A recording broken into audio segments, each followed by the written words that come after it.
Mr. Dil- Yes, I heard that, yes. and your reaction to that? I think it was coming basically for last 1 year or so.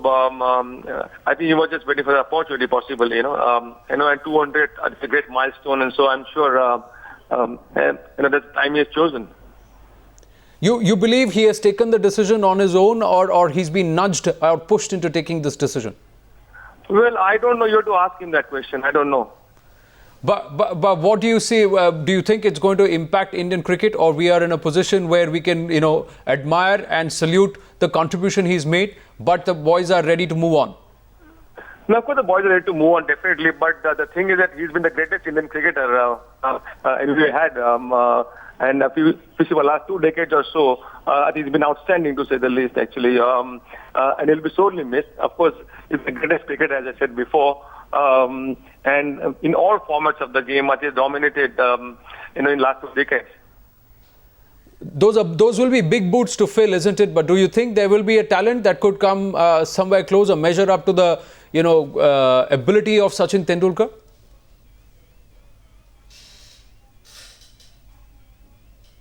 Mr. Vengsarkar, can you hear me?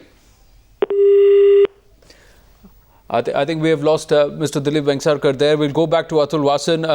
Atul, everybody says that Indian cricket will miss him, but they have the ability to stand without him. You also said it's not going to be such a big void. But let's just reflect on what he has done for Indian cricket. There was a time when Indian cricket was synonymous with Sachin Tendulkar, not just as the batsman, but also as the brand.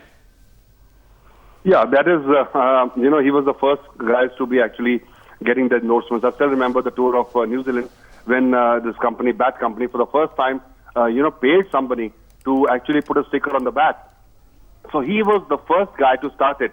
And now it's come to a point where Dhoni is asking for 8 crores just to put a sticker on his bat. So he's seen the whole paradigm shift from players just playing for 50,000 rupees on a 2-month tour to Australia to this stage where they're making millions, and he has always kept the game as paramount, Only then you could have survived so long. So contribution to Indian cricket, yes, we would be stating the obvious if we go on and keep on reliving what he has done.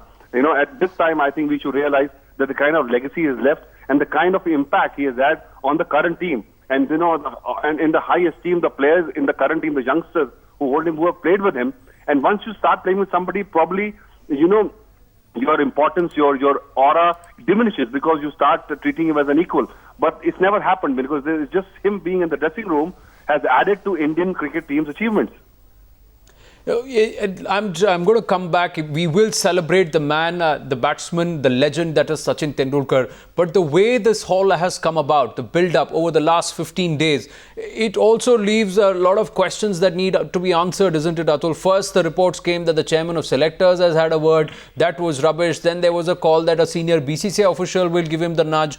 Then we had Mr. Srinivasan being reinstated as the president, saying that he can take charge, that the court orders come. And close on the heels of that development comes this announcement by Sachin himself. Well, I think if you look totally, from economics point of view, that, there's going to be, the brand value of cricket per se in India will diminish a bit because once you take Sachin Tendulkar out of the mix, suddenly the valuations will have to come down and have to be factored in and adjusted. Having said that, I think there was too much talk about selectors talking to him and all that. And I think he was upset about it. That why was this talk? He was just another player coming out of an injury and wants to play the next season. And he wanted to be treated as somebody, anybody who's just started playing for India, that if you're fit, if you're performing well, you'll get a chance in the team. But there was always this talk about when he's going to go, when is he going to go? And, that was something which was upsetting for me as well, because there was no need for it. He was still contributing to Indian cricket wins, by just being there and with his runs and all that. But we started equating his performances and his form by his failures in T20 cricket, by his skipping an odd tour here and there. So I think that was a bit harsh.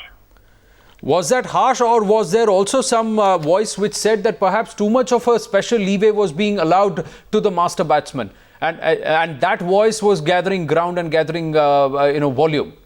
I think he deserved every bit of it if there ever was some leverage, and he's earned it. And we know that how important he was for the Indian team. If that is debatable for people who don't understand cricket much, I can take that argument as well. But just cricket being devoid of brand name Sachin also was a big factor where this leverage was given. And we all are not blind to the economic constraints under which cricket is played in India. Well, it is very difficult to actually imagine Indian cricket team without Sachin Tendulkar. We've been used to him. He has been the pride of the nation, the kind of human work that he has done for the nation, and so much is given to the game of cricket.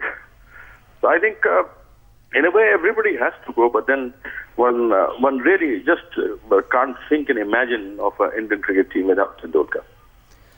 But they say form is temporary, class is permanent. This man's class will be written in the annals of cricket in terms of in glowing words and in golden words. But is the form the cause for this call? I think players like him decide themselves. You don't find a Sachin Tendulkar being born every second day. He's one in a billion, and I don't think so. As far as I live, I'm going to see someone achieving the heights that Sachin has really achieved.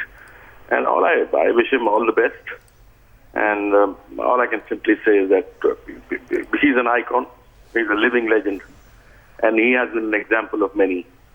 And the way he kept himself disciplined, the way his dedication showed when he played cricket for the country is exemplary for all. How difficult or easy is to continue to remain hungry for the game and continue to have that love, Mr. Azad? I think Tendulkar is still hungry. I think he'll never feel that everything is over for him, because every game you saw that he played, and every game that he's going to play till he retires. I think that hunger was very evident of a little child, a teenager who might have just started playing cricket. And that kind of an hunger, when you see in a for over 24 years, goes on to prove the metal that he was made of, or he's made of. Well, I'm just going to read out another passage from another glowing, tribute that's come from Justin Langer. He says, I watched him bat at the nets during the Champions League T20 that just got over and the Mumbai Indians retained that title, Mr. Azad. And he's saying he watched the ball so closely, he looked like a kid who had tasted chocolate for the first time. He did that for 2 hours, ball after ball. And I told the boys, watch that, you don't need any other lessons. That kind of dedication is not seen so often these days. Well, yes, I think he is an example for not only cricketers, for every single youngster who aspires to achieve something for the country in any game. It's not only just cricket. I think even for youngsters who want to become something, a scientist, a doctor, or teachers, or etc., they'll have to go with that 4 Ds that I feel Sachin Tendulkar always exemplified. That was desire, determination, dedication, and discipline. And above all, if we can do these 4, the Desh is not very far off. You know, Brett Lee has also said Sachin Tendulkar, the best yesterday, today, and forever. You know, how difficult or easy, because you saw him break into the scene, isn't it, Mr. Azad? Did you expect him to touch the heights that he did? And what is it that has made him get to where he is today? Well, I think it's sheer dedication towards the game, his hard work, his dedication towards the cause of the game, the way he played, kept on improvising himself, learning even from his juniors, because cricket is a game of improvisation, and he kept on improvising his game. That was the main feature of Sachin. What is your standout moment out of these 20-odd years of glorious cricket that Sachin has given us? You can't. I mean, people like us are known for our single achievements, but people like him, when you played so many games, even there are failures. But then I remember that back-to-back century he scored at Sharjah against Australia, when India was lagging behind and had to get into the finals, was something that is still etched in my memory. What a game of cricket. I mean, that day Shane Warne and others all looked like a little baby who were bowling at a champion.